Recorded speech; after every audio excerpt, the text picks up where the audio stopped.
जय जिनेंद्र दोस्तों, मैं अधिवक्ता Swati Jain juris legal associate में आपका एक बार फिर से स्वागत करती हूँ। मैं आज बात करने जा रही हूँ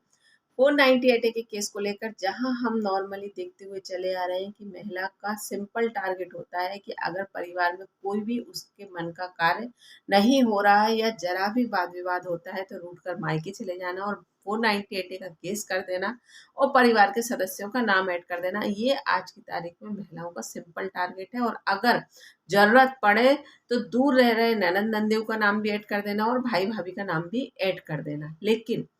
यहाँ पर महिला अब ये समझ ले और इस मामले के चलते तो और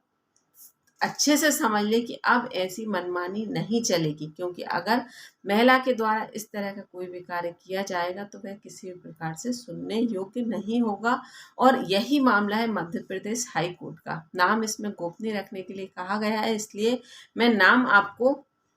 नहीं बता सकती, लेकिन फिर भी मैं इस केस की डिटेल आपको बतलाती हूँ कि इस केस में कुछ परिस्थितियां ऐसी थी कि जहां पर महिला को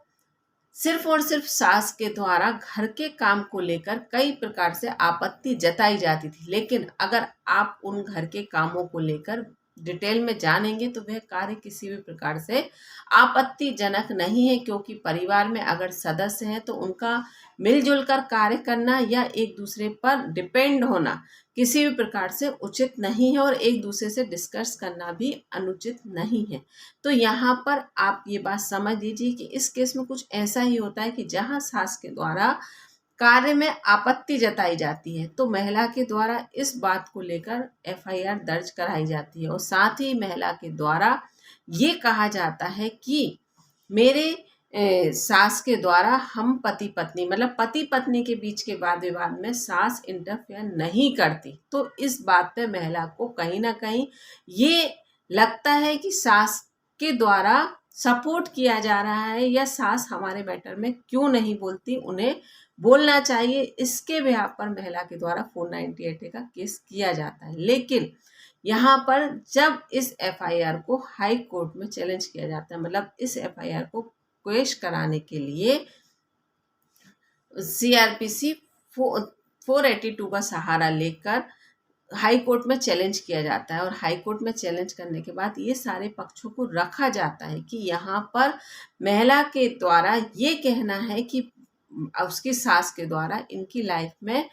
मतलब पति पत्नी के बीच में किसी प्रकार से बोला नहीं जाता या पति को से दी जाती है या यूं कहूं कि पति को सपोर्ट किया जाता है। बल्कि जब माताजी से पूछा गया कि ऐसा क्यों, तो माताजी का ये कहना था कि नहीं, जब पति पत्नी के बीच का विवाद है तो वह आपस में सुलझ लेंगे, कोई भी तीसरा व्यक्ति आकर उस बात में बोलेगा तो कहीं ना कहीं वो चीजें भड़कती हैं, जो कि एक उनके एज के हिसाब से बड़ी सही और सटीक बात थी। उससे किसी भी प्रकार से नकारा नहीं जा सकता। ये अगर हम अपने पर्सनल एक्सपीरियंस से भी कहें, जो हम न्यायालय में काउंसलिंग के दौरान देखते हैं और हम बार बार यही कहते हैं कि अगर पति पत्नी के बीच में आपस में सामंजस्य बैठ जाए तो किसी तीसरे व्यक्ति की जरूरत नहीं है या कोई तीसरा व्यक्ति उन दोनों के मैटर में ना बोले तो आराम से वो मैटर सुलझ सकता है। तो यहाँ पर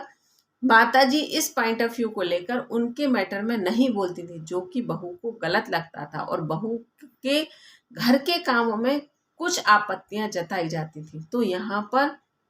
महिला ने इस आधार पर सास का नाम ऐड कराया और उसमें 498 का केस शामिल किया। तो 498 के आधार पर महिला का के द्वारा आरोप लगाए तो गए। तो लेकिन जब मजिस्ट्रेट साहब के द्वारा जब इस सारे पक्षों को देखा गया तो ये पाया गया है कि ये किसी भी प्रकार से अनुचित नहीं है और यहाँ पर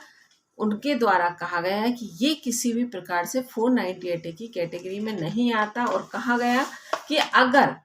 हाईकोर्ट के द्वारा मामले के तथ्यों और परिस्थितियों को समग्रता पर विचार करते हुए कहा गया है कि भले ही एफआईआर में लगाए सभी आरोपों को शामिल कर लिया जाए, मतलब जो उन्होंने आरोप लगाए हैं अगर हम उन सबको भी शामिल कर लें, फिर भी 498A 506/34 आईपीसी सहपठित धारा 3/4 दहेज प्रतिषेध अधिनियम के तहत अपराध नहीं बनेगा। मतलब अगर इस तरह से हम सब तरीके से भी देखें तो ये किसी भी प्रकार से अपराध की कैटेगरी में नहीं आएगा और ये कहकर सास के ऊपर किसी भी प्रकार का कोई भी केस नहीं बनता और उनके